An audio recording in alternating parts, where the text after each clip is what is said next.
This is Iceland, my home country, and this is Snæfellsnes, a seemingly small part of the country, but it actually has a lot of things to do, so today we're gonna go check them out. Or so I would like to say. As you might have seen by the title and thumbnail, this trip actually failed because of bad weather and bad conditions on the road, so I didn't make it to all the locations I wanted to, but I did make it to a lot of cool ones. There was also a rare event that I managed to capture, so stick around for that, and let's get to it. So I think it was at this point I realized this wasn't going to be a normal trip. I had been going the Golden Circle quite regularly before this, and all of the roads there are paved and in good shape, but as you can see, this road is quite the opposite of that. I'd also been hearing and feeling very strong wind outside the car the entire drive here, and it got very apparent as I stepped out. So this is Landbrotalög, a hot spring you can actually enter without dying, and it's probably a nice spot in the summer, but it was just not worth checking out. It was super windy and I'm already late on time, so I just went back in the car. And would you look at that, another horrible road, possibly worse than the previous one. Over here on the left you can see Gerðuberg Cliffs, which is a very long formation of basalt columns, which I'll show you some better footage of later. This is a pretty badly beaten sheep gate, and that's Rauðamélskirkja, which looks really cool surrounded by those red rocks. Since I was realizing this trip was going to be a failure, I started messing with the camera, so let me know in the comments if you actually even like these dash cam segments, and also let me know which one you think is the best one. This is Ytri Rauðamélskúla. Oh, why am I being so hasty? You can actually climb it during the summer, but you know what I'm going to say. And here's another view of the cliffs from earlier.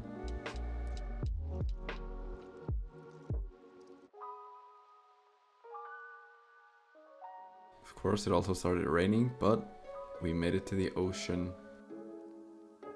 And look, a seal! Sadly, it's not one of those that sing and dance, but it's still cool to see wildlife in their natural habitat.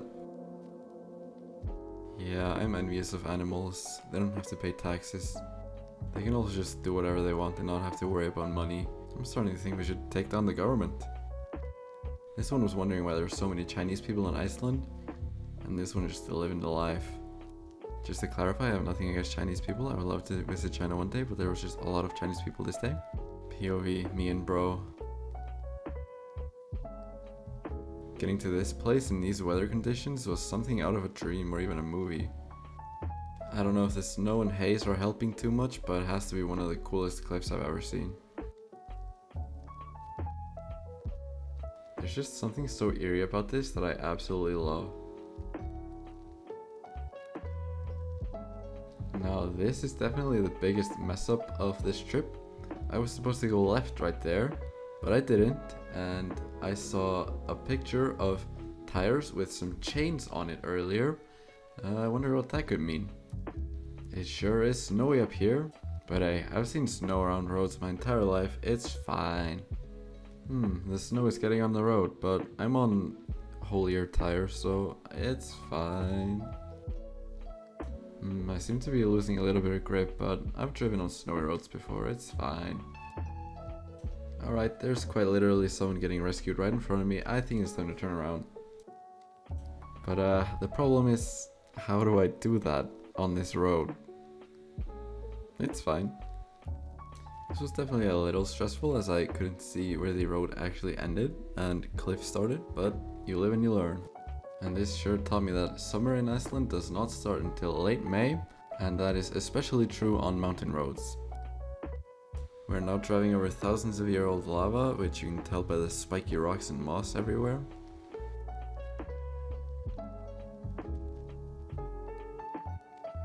And we made it to Ískrabrunur, which is actually covered by snow and I can't enter it. But that's actually not why I'm here. This place is actually the reason I haven't given up, and it was on the news because a whale washed up next to this place. I actually wanted to get a little closer to it, but both because of the waves and the horrible smell, I decided not to. This might actually have been my first time seeing a whale in Iceland, at least that I remember, which is kind of sad. I really need to take one of those tours. I am curious what they do with the bodies of the whales. It's been about 2 months now since I recorded this. I don't know if it's still there, I haven't checked, but I would like to know, so please let me know. I would assume they just let it sit there and then it turns into a cool skeleton, but it did stink a lot, so maybe they blow it up or drag it, I don't know.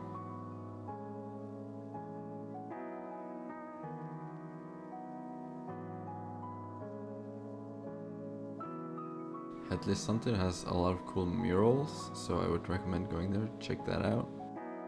Driving in Iceland is absolutely one of my favorite things ever to do. It is just so beautiful anywhere you go.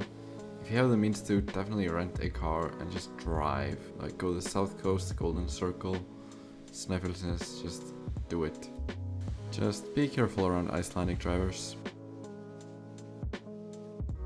And now we can actually see the next stop in the distance, which I didn't even realize was the next stop until I got there. It is one of Iceland's most famous mountains, and it was even featured in Game of Thrones, which I might have to actually watch.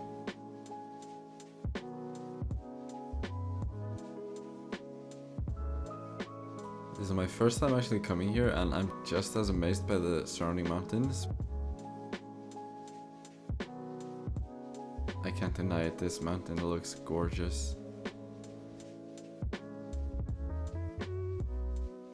You know, you always see these places, but you never see what's around them. So I want to make a point to actually show what's around these places. Like, I never knew there was a town right next to this mountain.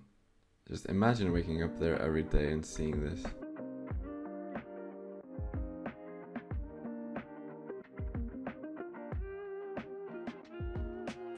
This side view really shows why it's called Church Mountain, but it also kind of looks like an elephant.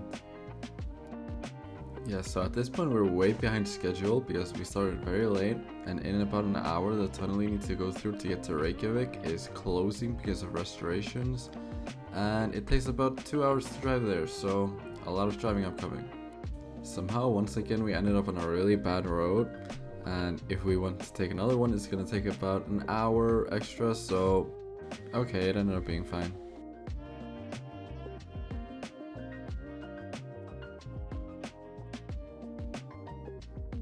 Now, since we're driving all of Hvalfjörður, we decided to stop at this quarry to see if we could see something cool. There's a moth, I guess that's cool, and that's the quarry, but you can't really see anything. We ended up staying here for a little bit and just stargazing, and I got some really nice photos of it. You can't really see anything on the videos, so I'll just show you these. So Hvalfjörður is a fjord to the north of Reykjavik. It has Hvalfjarðargöng, which is a tunnel that saves about an hour of driving if you're trying to get north, and this is my first time ever driving it. It is pitch black, and to my right is basically the ocean, so this was kind of scary, especially with modern cars having LEDs that blind you. I do not know if it's better or worse that I cannot see anything to my right. And we made it back to the city. I'll definitely go to Snæfellsnes again sometime soon and actually explore everything there. But in the meantime, I have some other things planned, so I look forward to those, and see ya.